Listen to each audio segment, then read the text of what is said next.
عندما يختار الله الحاكم فمن يكون؟ إبان الثورات العربية أو ما يسمى بالربيع العربي وتصاعد صراع الطوائف المختلفة على الحكم وما زال مستمرا حتى الآن، وكل له أسلحته الخاصة سواء المنطقية أو الدينية ليدافع بها عن أهليته للحكم. ظللت باحثا في كتاب الله عن نظم الحكم وأهلية ومواصفات الشخص المفترض أن يحكم، وبعيدا عن أي صراعات دموية أو تحليلات سياسية للأحداث المختلفة لأنها الوجه ذو الألف وجه. سنتناول هنا موضوعات مبنية على نظرات من القرآن الكريم وعلى الحجج المنطقية والمدارس الفلسفية والبراهين الدينية فقط. مثال: ما هي مواصفات الحاكم؟ وما هو الفارق بين أهداف الدين والسياسة؟ وما هي نظم الحكم في القرآن؟ وغيرها من المباحث التي قد تستوعب في مجلدات كاملة. وسأكون مختصرا قدر المستطاع لأن خير الكلام ما قل ودل. وأول ما تذكرته حينها مقولة تشرشل حين مر على قبر مكتوب على شاهده: هنا يرقد الرجل الصالح والسياسي القدير مستر كذا. فعلق ساخرا كعادته: أول مرة أجد قبر واحد به شخصين. يقصد لا يجتمع الصلاح مع السياسة، وكلامه إلى حد كبير صحيح لأن السياسة هي الوجه ذو الألف وجه، واختصارا صعوبة تحقيق ذلك كصعوبة وضع الجمل في سم الخياط إن صح التعبير، لكن التاريخ به ومضات من هؤلاء الأشخاص.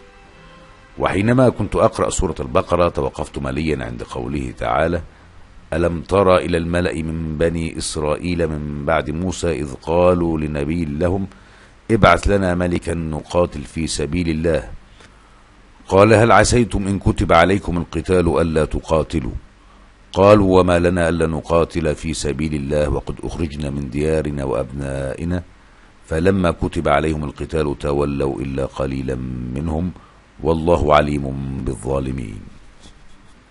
ظل بنو إسرائيل بعد مجيئهم إلى فلسطين مدة، ثم تعرضوا في تلك الفترة لغزوات الأمم القريبة منهم كالعماليق والآراميين وغيرهم، فمرة يغلبون وتارة يغلبون.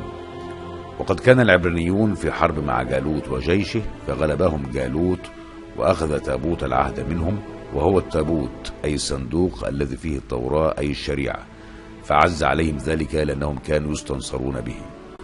وعندما طلبت بني إسرائيل من نبيهم صموئيل ملكا من بعد موسى يجتمعون تحت قيادته ويقاتلون أعداءهم في سبيل الله، حذرهم نبيهم إن فرض عليهم القتال في سبيل الله أنهم لا يقاتلون.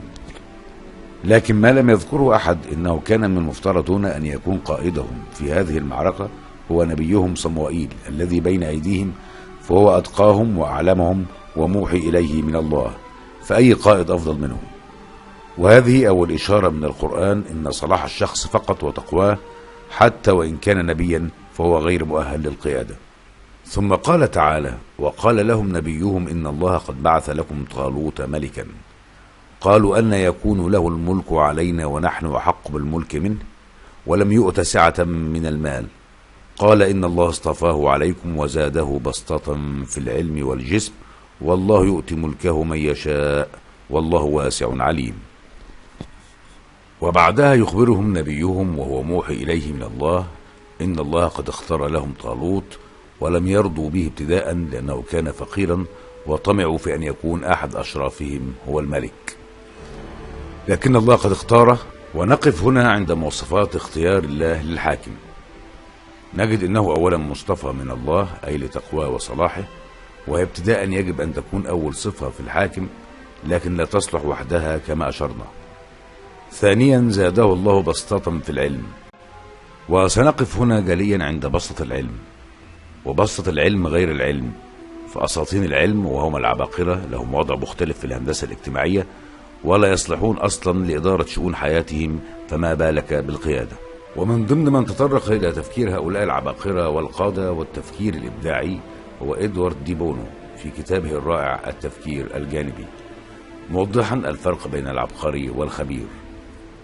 فالخبير يكون تفكيره رأسي منطقي يحفر حفرة رأسية تزداد عمقا مع الزمن، أما العبقري فتفكيره من نوع التفكير الجانبي، أي يحفر حفر جانبية متعددة وليس حفرة واحدة حتى يصل إلى مبتغاه.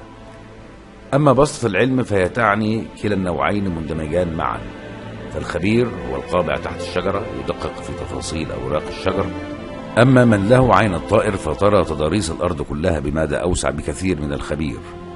ومن أعلى وأسفل معا هو ما يسمى ببسطة العلم، فإذا غصت في البحر فسترى جمال الأعماق، أما إذا نظرت من أعلى فستجد بسطة البحر، ومعا هو بسطة العلم. لذا فهؤلاء الأشخاص المميزين المؤهلين للقيادة صعب اكتشافهم، فقد تجدهم غير ناجحون في الدراسة، ومقياس الذكاء IQ لا يتعرف عليهم، وأغلبهم يفشل في العمل الاجتماعي التقليدي، وغالبا ما يفشل في النظم الاجتماعية اثنان: المميز والمأفول. وبين النبي الحاكم ومؤهلات أفلاطون سنكمل في الحلقة القادمة إن شاء الله. دمتم على خير وتابعونا في الفصل التالي إن شاء الله.